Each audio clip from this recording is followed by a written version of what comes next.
In a rural village just beyond the edge of a town in Philippines, there lived a father named Datu and his daughter named Aurora. Datu, the father, was a deaf and mute man. He was abandoned years ago by his wife and had left him for another man, leaving their infant daughter behind. With no one to share his grief, he turned his silent sorrow into purpose, raising his daughter with unwavering love. He worked long, punishing hours at a brick factory, his hands rough, his back bent, but his spirit alive. Each penny he earned was spent on her daughter's books, school fees, and her future. He learned to smile through his loneliness and exhaustion. By the time Aurora became a teenager, the world had taught her to be ashamed of his father's disability. At school, her classmates laughed behind her back. "Isn't your dad that dumb mute guy? Does he grunt to say hello?" They mimicked his silent gestures, and every cruel laugh echoed in her ears like thunder. At night, she couldn't sleep. She was bullied so much that she developed a hatred towards his own fathers and began to resent him. She hated walking beside him. She hated introducing him to his school friends. She hated how her father couldn't even say, "I love you," in words. She felt embarrassed to even call him her father. Even at home, she stopped speaking to him like he used to. She would eat in silence, walk past him like he didn't exist. Datu knew all that is going on with her daughter, but he kept mum as he didn't want things to escalate farther. Moreover, she's the only one he got. Even on the day of her graduation, she never invited his father. When others asked about her parents, she simply said, "I live alone. I don't have a father." When Aurora was out for tuition, Datu checked in her room and saw the graduation photos of her on the wall, the group pictures with parents, the celebrations, the laughters. But he wasn't in a single photo. Tears filled up his eyes.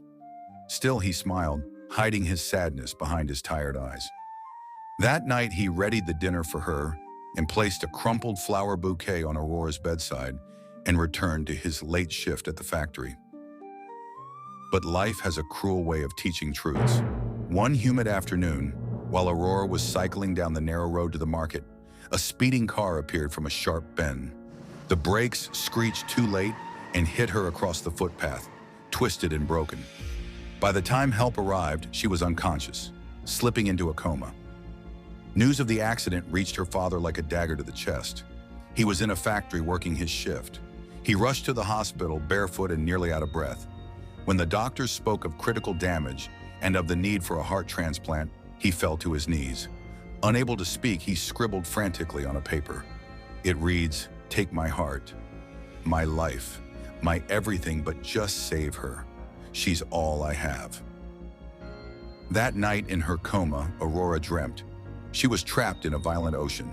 A monstrous whirlpool pulled her down as she fight and gasped for air. On the shore stood her classmates, the ones who had mocked her father's disability. They laughed at her again, just like they did in school. "Help me," she screamed. "Please," she sobbed. But they just watched like a horde of demons waiting to feast on her. Suddenly, from the cliffs above, a familiar figure appeared. It was her father. He didn't hesitate. He dove into the chaos, fighting the waves to reach her. He pushed her up above the water and held her high above the monstrous current. Suddenly, Aurora saw the daylight and breathed in relief. She locked her eyes with his father for one last moment, and then he was gone, into the deep black whirlpool. She woke up in the hospital, gasping and screaming, "Father! Father!" Doctors and nurses immediately rushed in. Their eyes wide, they gently laid a hand behind her head. "You're awake," the doctor whispered. "You made it." "What do you mean I made it?" she asked, confused. "Did you saw what I saw? That vision? Where is my father?" A long silence followed. A nurse, wiping her tears, answered quietly, "Your father. He gave you his heart. He's no longer with us. He signed the form and donated his heart for you so you could live." Upon hearing that, she was totally left speechless, her eyes wide open. Later that day, she stood beside her father, still, cold, lifeless body, his face peaceful as if he was sleeping, his hands calloused but gentle. She collapsed onto him, sobbing uncontrollably. "I'm sorry, Baba," she whispered through the tears.